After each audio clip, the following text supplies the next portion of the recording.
From UFOs to psychic powers and government conspiracies, history is riddled with unexplained events. You can turn back now or learn the stuff they don't want you to know. A production of iHeartRadio.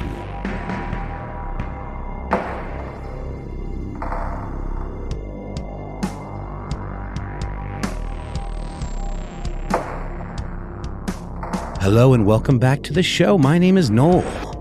Our colleague Matt is on adventures. They call me Ben. We are joined with our guest producer, Matt the Madman Stillo. Most importantly, you are here. That makes this the stuff they don't want you to know. Noel, should we give a little bit of context before we get into today's story? I guess so, to why we might sound a little punchy. A little bit different? Yeah, a little different. We are coming to you, not live for us, I guess, from the Web Summit in Qatar. Mm-hmm. What do you say, Ben? Is it Qatar or Qatar? It usually when you pronounce it in the Western world, it's okay to say Qatar. People know what you're talking about. The correct pronunciation, from what I understand, is something more like Qatar. Qatar. And we are in the wonderful, beautiful, very futuristic city of Doha. That is correct. We will be rejoining Matt. Now, people know that we've been on the road quite a bit. It's true. Quite a bit. Looking forward to being homeward bound, as Paul Simon and Three Dogs once said. The night of the Three Dogs? Do you know why it's called Three Dog Night? I've never really looked into it. I just used my imagination and had probably my own narrative around the Three Dogs and that night in question. Apparently Three Dog Night is inspired by this idiom or this saying in Australia that when things get really cold, you would sleep with 3 of your dogs instead of 1. Why not make it an even 4? I don't know what a 4-dog night looks like. We are very much punchy. It's okay. It's fun. Yeah. It's fun for us. And we wanted to, there are so many parts of the world that remain unexplored here in this part of the world. There's so much hidden history. Oh, yeah. Getting in, we saw, ancient cities out and forts out in the desert. Mm-hmm. Maybe we'll be able to visit them, but today, we have something more on our minds. We have a true story of hidden history over in China's Sichuan province, right on the edge of Tibet. There's this massive collection of mysterious stone towers. And to this day, people still argue about what they are, who built them, mm-hmm. or why. This is kind of a Tibet episode as well. Yeah, it is. And it is a hidden history episode. We are here, Ben and I, for some ridiculous history activities. So this is almost like a crossover in a way, right? It very much is. Mm-hmm. It very much is. And we can't shout out our guest super producer, Matt, well enough, who's going to be so freaking tired of us. That's okay. By the end no, of this we're week. Great. We're nice. Yeah, you we're say that now. Yeah. Matt's doing just he did the very the gregarious. Cut it out. Yeah. Move. Yeah, no, all it's right. True. We're going to pause for a word from our sponsors, and then we'll dive in. Let's do it.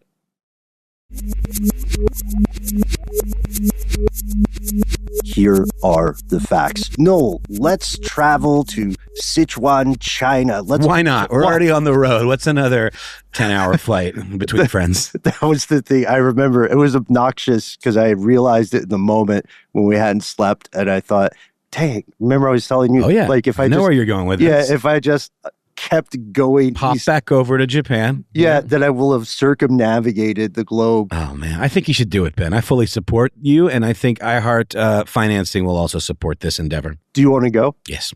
Do you want to go, Matt? Let's go. What are you doing later? Matt says okay. Yeah. Yeah. He's on it. Yeah. All right. So if we do that, then on the way, we will fly over Sichuan. We'll fly over part of Tibet. Do you remember...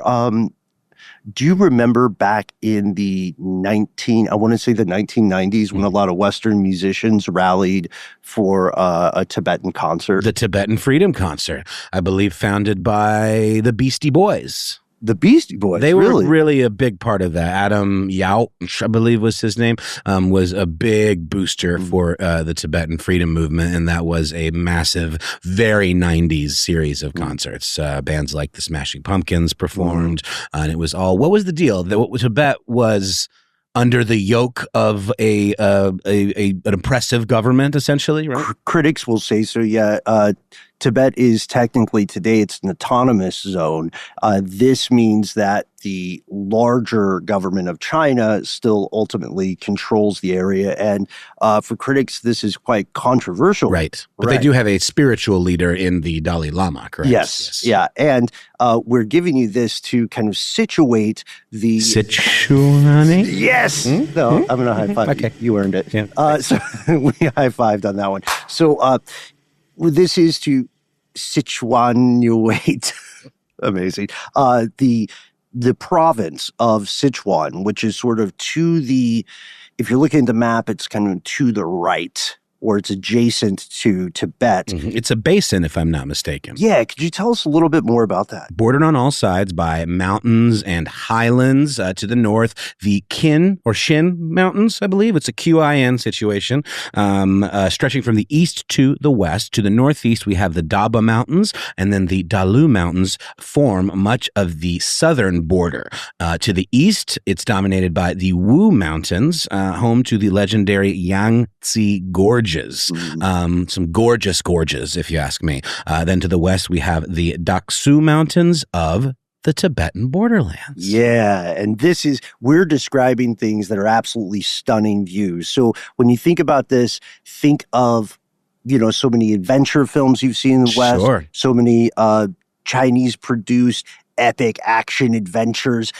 We're also talking about, in real life, some of the most diverse collections of ethnic groups in all of the nation of China, because on the eastern side, that's where most of the people live. And it's pretty densely populated. And as you go to the west, it's definitely still agrarian. There's more agriculture-based industries. Even though it has modernized very quickly, there's still a lot of people who retain their own somewhat separate beliefs, communities. Cultural identity. Perfect. Yeah.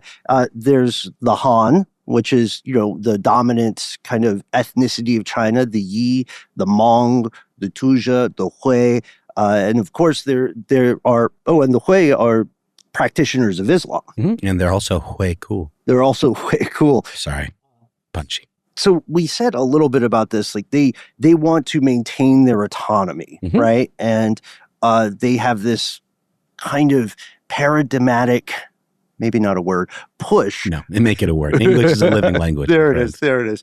Just say it with confidence. They make it they're at loggerheads sometimes with this push for modernity versus this powerful need, this compulsion to retain one's cultural identity. That history is very important to them. Yeah, it's nuts. You can even see it in the language. That's right. For example, the Han speak a southern dialect of Mandarin, which I know that you've been studying for quite some time, or just Mandarin in general. And I know there are many, many flavors of Mandarin to the point where it can be absolutely overwhelming to even settle on one, right? Dialects, yeah. A way to compare it would be, and not even counting Cantonese, right? A way to compare it I was thinking about this, would be to talk about different dialects of English that we have, because, I don't know if there's a hot take, and all with great affection to our friends up in the Scottish Highlands, sometimes, it's tough. Oh, yeah. It's tough for me to tell. Can't watch Train Spotting without the subtitles on. Let's put it that way. Yeah, is that too far? No. Is that too far? I don't think so. No, it's the truth. And I mean, if you experience it and you live with it and you're surrounded by it a lot, you can definitely take it in. But it is something that you have to train your ears to recognize the difference. Even though we know English and they are speaking English, there's slang, there are various pronunciations, there is a rhythm and a cadence to the language that is just different from what we would know as modern standard English, right? Yeah. So this gives us a way to compare the experience with this mix of people in this very diverse area, because everybody will speak the lingua franca, the idea of, the Southern Mandarin dialect, but different communities will use Turkish and Arabic in their religious services. Really? Yeah. I didn't realize that.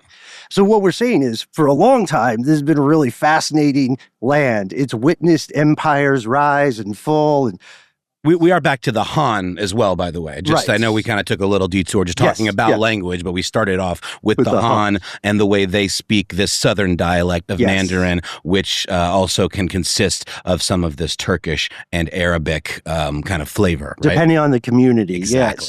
So for centuries, traveling into or out of Sichuan, because of those mountains you described linking it was very difficult. It was treacherous. It was difficult, just to get there. Much more difficult to say nothing of actually holding the land. And it's also, this was one of the side notes that I think delighted the two of us, and Matt, we hope it delights you too. So at least, just back us up, man. Just yes and. Yeah. All right. Okay. What are two dumb facts we learned about Sichuan?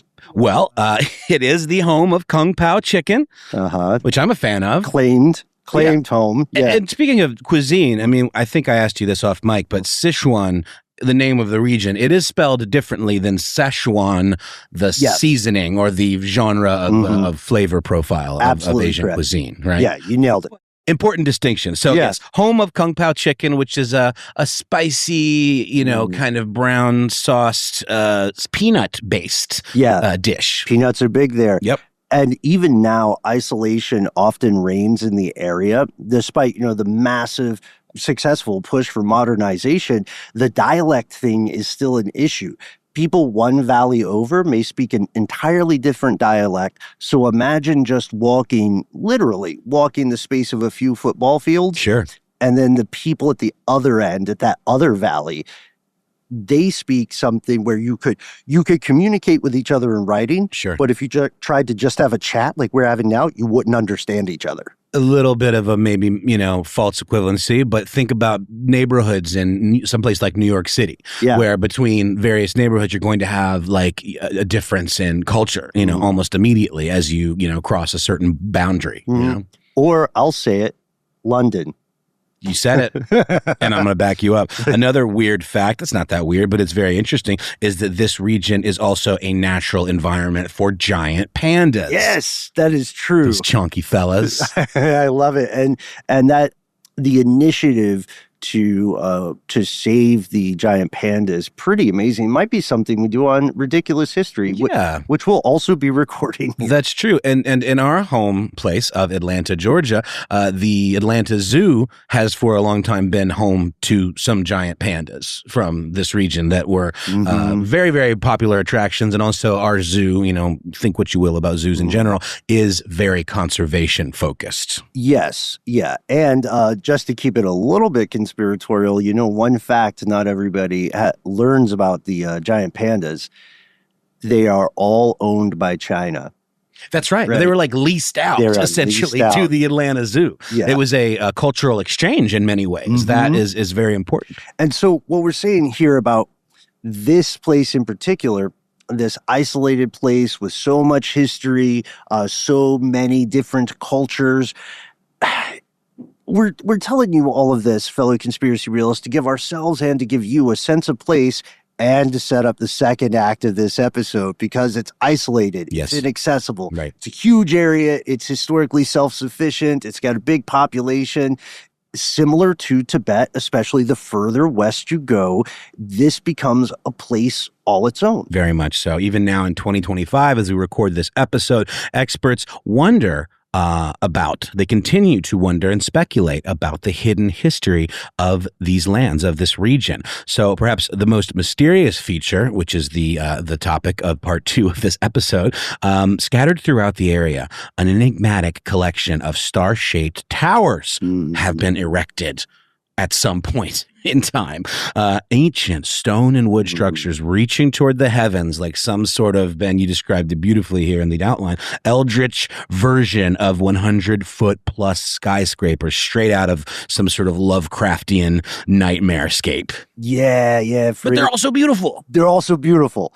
And they're older than dynasties. They're older than empires. They've survived earthquakes that could have obliterated more modern constructions. And this is what's fascinating about this aspect of it is it reminds me a bit of, we mentioned Lovecraft, H.P. Lovecraft stories. He has things like the Plateau of Lang and so on. This feels like a mystery that needs to be solved. And surprisingly enough, it took more than 1,000 years for someone, a traveling Westerner who we're about to meet, to ask, hey, what the heck are these things? What on earth is going on here? And we're going to meet our star player after a quick word from our sponsor.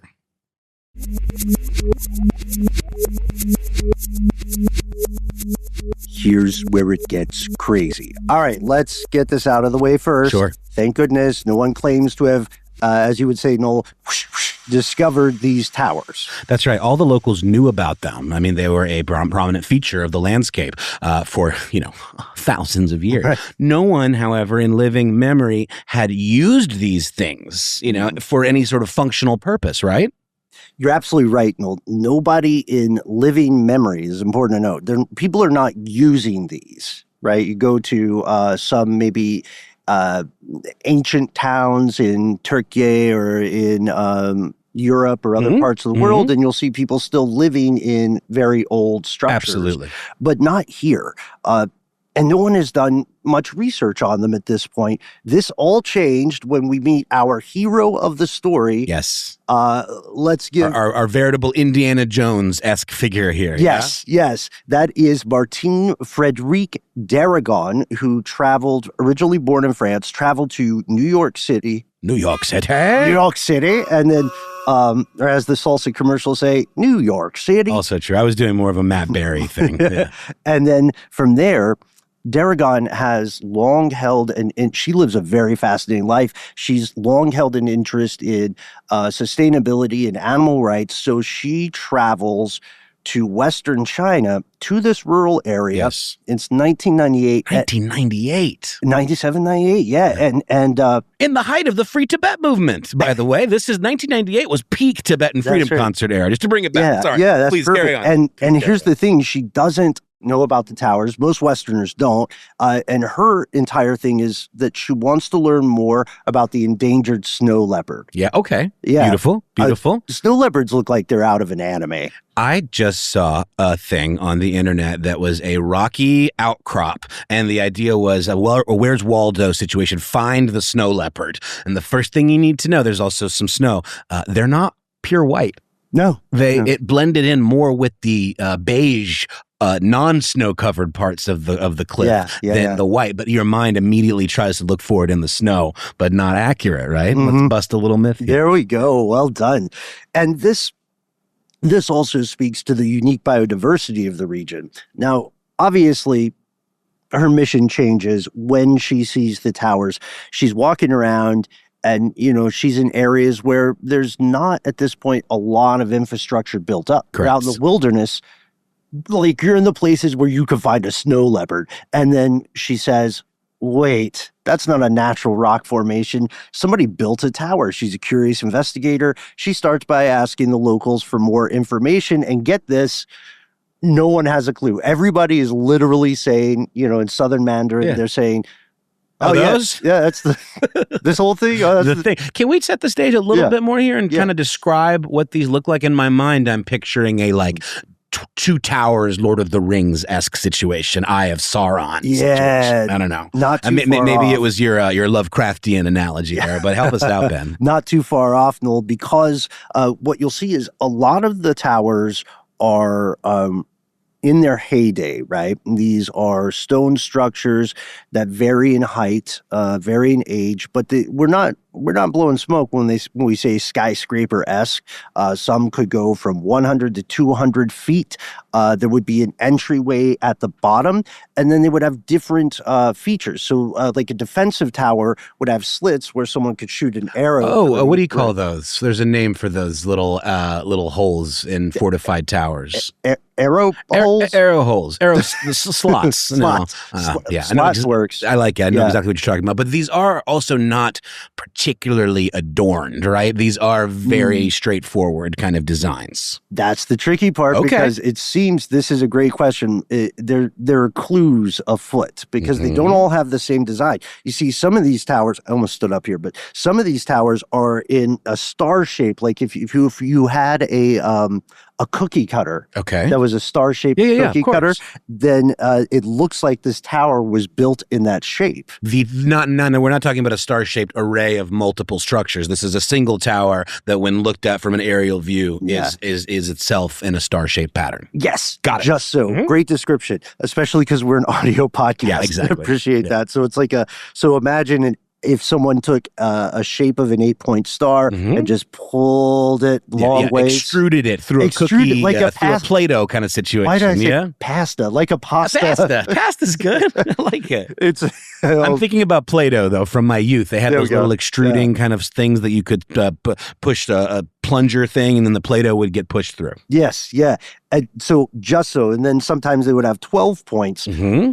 Questions. Interesting. Yeah, questions begin to occur to Daragon. One of the first ones, of course, is what on earth is going on here? The second is, how did any of this survive? First off, why are there so many? How did so many survive through antiquity in an area that is very prone to earthquakes? Craftsmanship, my friend. How do you even get a contiguous structure like that in this shape? I think about this all the time, to be honest with you, reading the amazing works of the great thinkers and architects of old, and realizing that more than once I have fallen asleep trying to put on a pair of pants. Of course. It really makes one leg in, one leg out. One leg in, and then that's just, look upon my works, you might indeed. So this is weird because Daragon, or not weird, but Daragon is obviously not the type of person to leave a stone unturned. It's okay, Ben. I'll allow it. Yeah, I'll allow it. Okay. No, I'm staring at Matt like it's his job to have. He'll allow it too. He says gave a thumbs up. So she has a great series of conversations with a journalist named Richard Stone, writing for the Smithsonian. And this is where we get a look at just Richard Stone. This is kind of his whole wheelhouse, right? Sorry, you did one. I got it. No, it's good. No stone unturned. We already paid for the drum riff sound cue. Yeah, we got to use it. We got to get our use. We're counting. It'll get us. So, okay. Noel, can we share a quote from Stone which describes Daragon? She's like the world's most interesting person. Absolutely. Like what's that? The Dos Equis guy? Yes. The world. Yes. Anyway. Yeah. Daragon is a self-described free spirit, he says, with an eclectic resume, an undergraduate degree in economics, founder of an organization that supports education in rural China, star polo player in Argentina. Sailboat racer and artiste. Yes. National Sea filmmaker. Incredible. Designer, several things. A person for all seasons. And we'll get to some more stuff about her personal life later, I think. We're excited to explore that. Photographer. Yes. Mm-hmm. Yeah, very much so, right? Which makes sense with the way she was traveling and wanting to document all of these rural areas and just an absolute archivist in and of herself. Yeah, and Daragon, again, it's 1998. She's going to places that many people, especially Westerners, simply have not traveled. No, it's just important work she's doing. It's difficult to get that far to the west of China. And she travels to the area no less than 9 times from 1998 to the early 2000s. She documents almost 200 separate towers between Sichuan and Tibet. That many. I had no idea. This is incredible. She took measurements. Again, she took photographs. When possible, she would climb within the structures. These were, again, Ben, these were fortified kind of towers, so there would be some sort of spiral staircase situation within them. Different, obviously, case-by-case basis. Yeah, some way to access the elevation, assuming that they were still structurally sound. 100%. So, and many of them were. When possible, she would climb within them, which is quite courageous when you think about it. And she also did the thing you should do anytime you're investigating a local mystery, whether it be some of the stuff I've seen in Guatemala, whether it be the stone jars of Laos, which we talked about earlier. Consult the work of others who came before you, right? Yes, and then talk to the locals. That's right. Don't be those nerds who thought they rediscovered the coelacanth. No, please. No. So to be fair, Daragon did discover some references to these towers in some relatively unrelated Chinese and European travel logs. She also consulted monasteries. She pored over centuries of other internal documents that were collected by the monks themselves, who actually could find no particular references to the origins of the towers in terms of who, right? Yeah. When she's looking, she realizes that, as you said, she has to dig through all possible sources. And get this, she does find mentions. Yes, in some diaries, if I'm not mistaken, from some of those predecessors in terms of European explorers. Yeah, so the monasteries don't appear, like the locals appear not to be too perplexed about this. They're not worried about it. To them, it's just a thing that's around and has always been there. Yeah. They're not really asking the how, the where, the who. Yeah, and so the where they already know. The where they already know, they know where they're at. Why, the why. It's just a feature of their everyday lives that they've just always accepted as fact. And so so Daragon goes to, this is so nuts. She goes to the diaries, like you were mentioning, of 1800s-esque explorers from the West, and these guys are kind of like the locals because they mention it as a tangent in another story about something they're more interested about, which is unusual. I was walking through and, there were towers, but my main thing was insert here. That's right. I guess maybe it's just because of what we do. We ask why about everything. That's sort of our thing. Yep. It's just interesting to me that some of these thinkers and these explorers would just accept these and not be curious about where they came from. They are unusual features and they're clearly not natural. Yeah, I think part of it comes from a big part of it comes from the fact that in the context of their day, these Chinese scholars and these Western explorers had seen a bunch of towers. Okay. You know what I mean? That's a good point. It wasn't a new structure. They were on the way to something else. That's right. It took time for people to appreciate the extraordinary nature of these structures, and Daragon had advantages that didn't exist in the 1600s, 1700s, 1800s. Sure. Stuff like radiocarbon dating, for example.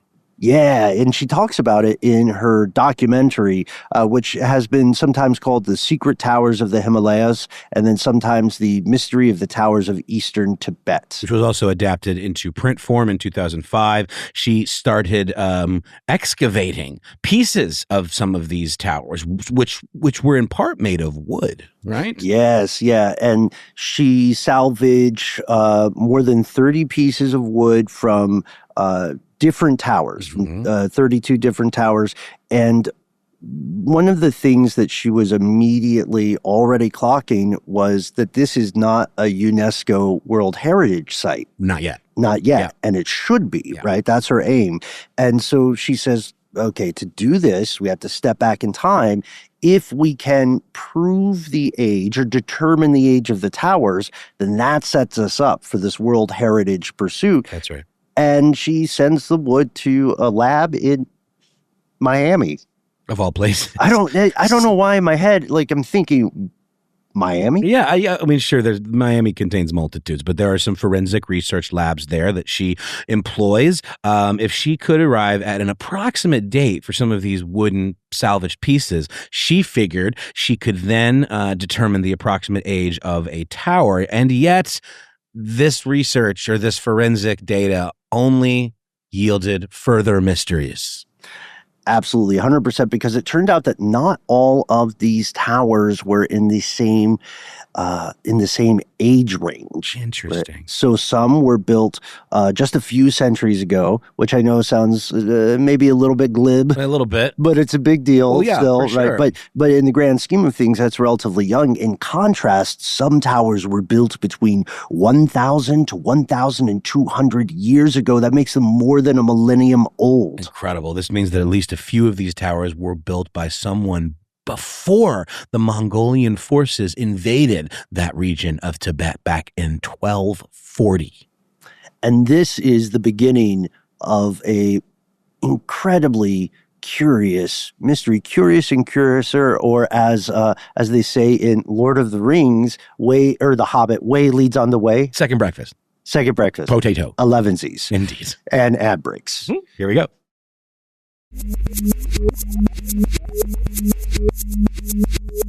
We've returned. So if you look at some of, again, Daragon has never described herself as a PhD archaeologist. She's self-professed just an enthusiast. She's interested in this. She wants to save history. She wants to say just the way she wants to save, the snow leopard, which led her to this. Way leads on to way. But she does write, she does get published. Her research is found in places like the Journal of Cambridge Studies. And she says, look, these towers overall, the ones that are still standing, I can prove they were built from 200 CE to 1600 CE. And I think they were built for different reasons. Going to your earlier question, she says there are 4 categories. First, towers situated in fortified villages. These are defensive structures. They've got the slots or the slits for archers, other fortifications. Maybe this is why it didn't stick out that much to those earlier European explorers, because they recognized it. And they said, oh, this is like a castle tower. By the way, I had to find out. I had to look. Arrow slits, absolutely correct. Oh, really? Another term, put log holes. Well, spell that for me. Putlog, also known as embrasures. I like embrasures because it sounds more specific. Also known as arrow loops. Arrow loops. Yeah, or loopholes. Oh, a little etymology there. Indeed. So of course, the Europeans, then they're not going to be impressed because they recognize this as a tower from a castle. And then there's a second kind of thing, and this one's really interesting to me. I agree. Towers disseminated over mountain slopes that are not along main historic trade routes. Is this from our buddy Stone? This is from Daragon herself. And often hidden from view.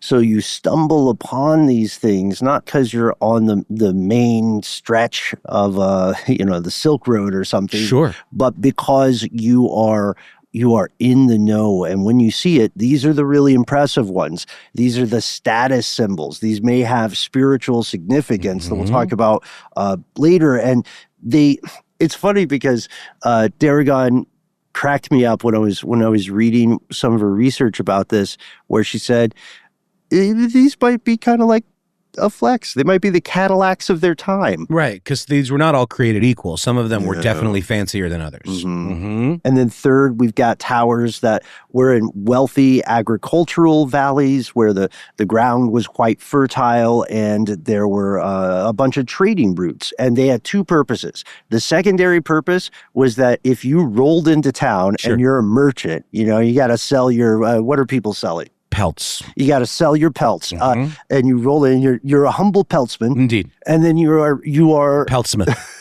Yes, you are confronted with this obnoxiously impressive tower, this ornate tower. Dare we say ostentatious? Yeah, and then someone stands maybe atop it with their fingers steepled, and they say, "Peltsman, welcome." Yes. Look upon my works, ye mighty. And how does that one go? Despair. Yeah. Maybe don't despair. It's okay. Let's be a little more cheerful than that. Welcome. There was an implication. It was a bit of a flex. It was a bit of a show of force as well, right? Yeah, and I love that we're referencing one of my favorite poems there, Ozymandias. Do reread it. It won't take a second, and it'll stay with you. However, the primary purpose of this third type of tower was really to facilitate trade. So there was a lot of capacity to store goods, be that like a silo kind of situation. Yeah, be that agricultural products or pelts, and perhaps more importantly, this is where you would trade out your pack animals. This is like an ancient version of a gas station. A trading post. Yeah, literally. Yeah. So now we have to continue our journey west or east. So let's get maybe some different horses. Absolutely. You know what I mean? Fourth, and again, this is from Daragon herself, towers situated on mountaintops, entrances to valleys, or other strategic positions. Light the beacon for Gondor! Indeed. I was very much on the Lord of the Rings tip. These were the type of places where smoke signals could be sent up, ways of communicating across long distances before, like, the internet. Yeah. And they had their own code and language, and everybody understood it, kind of like a smoke-based semaphore. Mm-hmm. And we definitely just... Is a semaphore like a pettifor? They rhyme. Okay, In that they fair. rhyme. Cool. I don't know what a semaphore is, but it's where you have, flag code. Oh, the flags, like air traffic controllers. Sure, okay, yeah. Great. Cool. So...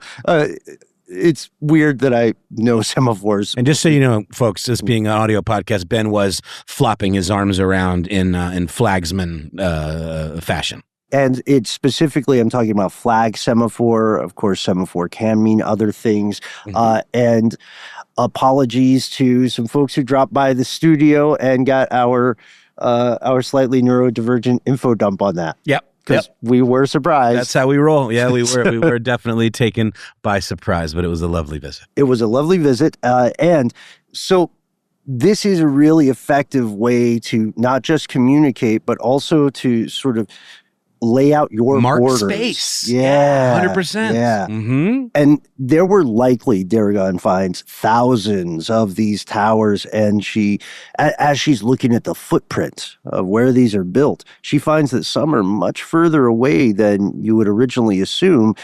It forms, all in all, from what we know, a territory that's as large as a third of modern-day France. Wow. So someone was building a lot of towers. And some were more typical freestanding towers, others that had that iconic star shape, 8 points for some towers, 12 points for others. That's the part where we're not quite sure. Was it an aesthetic thing? Was there some astrological purpose, maybe? That's a great question. It reminds me of the Georgia Guidestones in some ways. Yeah, the idea of using it to mark time and to measure the changing of the seasons and the changing of the day. The equinox, the 100%. We don't know this. I'm just speculating here. I do wonder. That's a great question. Yeah. And that also makes us wonder, is there a possibility that some of these were purely religious constructions? We know that according to Tibetan legend, the Dmu cord, DMU, is said to connect heaven and earth. So you'll find people arguing that this is almost like the pyramids. An extension, from our mortal coil into the great beyond. Right. And this leads us to more questions. All right, if there are thousands of these that were built over some period of time, what happened to the rest? It's a good question. What about the two similar structures further west in modern-day Afghanistan? Which is pretty far away. Pretty far away, Ben. The Ghazni minarets have a very similar appearance to these Tibetan towers. And the most important question is, why were they abandoned?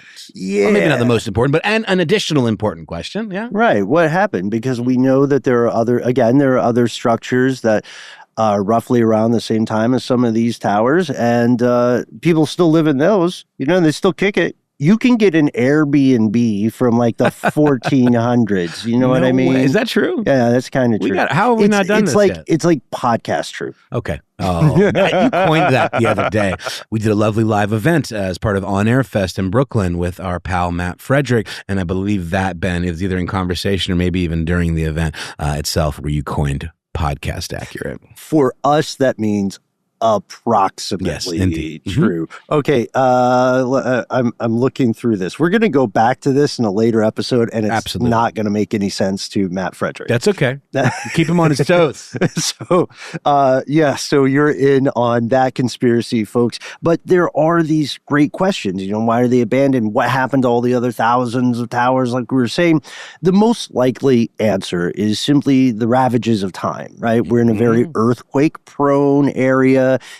Clearly, there were attacks by rival or invading communities because a lot of these towers were defensive fortifications with arrow loops or loopholes. And sometimes the thing about defenses is they fall. They do, but many of these obviously remain and were built to last. And we also have to remember, we are looking at the flotsam and jetsam of history, the range of these towers, however many there were at one point or another. There were way more. There were way more. We're seeing the remnants of something, like the stories about how Grecian architecture was actually quite colorful. Right. You remember hearing about that? Well, the frescoes and things like that, right? But like the colors faded over time, of course. They're pigments that would not have necessarily lasted as long as the stone medium that they were put upon. Right, or statues painted in bright colors and so on. Or plaster even, yeah, go ahead. Yes, plaster, 100%. So now we only see the ruins of structures that once upon a time were doubtlessly just a feast for the eyes. You know what I mean? And the towers may have been like that, or perhaps technology involved. Perhaps they became less useful. Maybe the populations just shifted. Maybe everybody just moved out of town. Yeah, and thankfully, however, we can explain, for the most part, the construction. They were a mix of stone and wood, which is the part that was able to be passed along for radiocarbon dating, along with these star shapes of some of the towers. Turns out to be a very fantastic protection, that array, against earthquakes. Yeah, it gives you a kind of stability in a fascinating construction technique. A descendant of it is used today in other parts of China and other parts of the East Asian theater overall. It reminds me of some designs of modern skyscrapers that are designed to shift with a little bit. Yeah, with 100%. That kind of sand thing on the bottom. They are able to sway along with the shifting earth. Yeah, it's like, look at that skyscraper. It's kind of a slinky. It feels weird when you feel it, though, and you're up really high in one of those, I have to say. The higher you get, the more apparent the effect is, kind of like sitting on the back of a plane. Even in the amazing venue that we just performed at, National Sawdust, when we went down into the guts of the building, there were springs inside of the structure. Very similar concepts. Yes, very much so. And because, again, people in the ancient empires were just as intelligent as people in the modern day. Now, we also have a little bit of fun stuff we wanted to end on here before our super producer, Matt Stillo, the beefalo, gets tired of us. I didn't know that one. Yeah, I'm sorry. There's no spoilers. There's a Ted Turner connection to this. It's another plot twist to our story. Our own Georgia boy, also a sailor. That's how they met. Is it really? That's how they met. That makes sense. Remember this? I don't remember what I saw this in. It was a documentary, I think, about Ted Turner. His name's Ted Turner. Ted Turner, sorry. That's who we're talking about. He was almost lost at sea during this crazy sailboat race. Yeah. Real adventurer himself. Makes perfect sense they would have crossed paths. In 1969, Daragon meets Ted Turner, and they become friends. She crews on one of his vessels for a while, and this is before he gets into Beefalo. Yeah. And this is before, a lot of before Jane Fonda.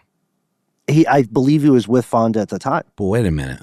No, they were just friends at that point. Oh, but didn't it? It blossomed into romance, I think several years after Fonda and Turner split. Okay. And then they came back together. I was going to say, that cad. Don't you dare treat my girl Jane that way. Oh, Ted. And when they came together, Turner also you can read about the story in the Chicago Tribune and a couple of New York Times, like posh upper class explorations of culture. Anyway. He helped fund some of this research. He helped fund a lot of it. He was a big, he was a bit of an Indiana Jones figure himself. Yes, very much so. And he wanted to, like Daragon, he wanted to explore, research, understand the mystery of the towers. And this is something that I find wholesome. I think we should make clear here. No, Matt, Daragon is not trying to make money off of this at all. No. All the proceeds from her documentary, from her speeches, from her printed work, it all goes directly to something called the Unicorn Foundation, which she created with Ted specifically to research and protect these towers. So maybe one day we'll know the answers behind their provenance, but right now, none of this answers the immediate question. Like, who built these for real, though? Yeah, it's okay. I mean, I think we have enough of an understanding. I mean, I sure would like to know more. We do have a decent grasp of the why, a pretty solid understanding of the how, but the who remains anyone's guess. And we've talked about this. Sometimes a little bit of mystery remaining is cool. Yeah. Also, a plausible guess would be, it's most likely these were techniques that were shared across and transmitted across multiple civilizations or cultures. As indicated by the presence of very similar structures in Afghanistan, as you mentioned. Mm-hmm. You find something that works. So maybe what we're seeing now were the most effective tower designs, and people just made their own improvements along the way. Or just maybe it's the stuff they don't want you to know. It's true. So, hey, why don't you let us know, conspiracy realists out there, what do you think these things were for? Well, we kind of know what they're for, but who do you think built them? Do you have any additional theories as to this idea of the religious aspects behind them? Or the astrological. I really like that one. I like it too. Let us know. You can find us all over the internet. We're Conspiracy Stuff Show on Facebook, where we have our Facebook group. Here's where it gets crazy. On X, FKA Twitter, and on YouTube, where we have video content galore for your perusing enjoyment. On Instagram and TikTok, however, we are Conspiracy Stuff Show. And if you are not a sipper of the social meds, never ye fear. The rumors are true. You can call us directly on a telephonic device. The number is, let's sing along because we're live. It's true. 1-833 STDWYTK. When you dial that number, you will hear a hopefully familiar voice along with a beep. That beep is your off to the races signifier. That means you have 3 minutes. They're yours. Give us your name, your favorite nickname you'd prefer. Tell us what's on your mind. Second most important thing, let us know if we can use your voice or your message on air. The most important thing is if you don't want to use the telephone, there's always a way to contact us. 24 hours an evening, 7 evenings a week. That is our good old-fashioned email address where we are. Conspiracy@iHeartRadio.com.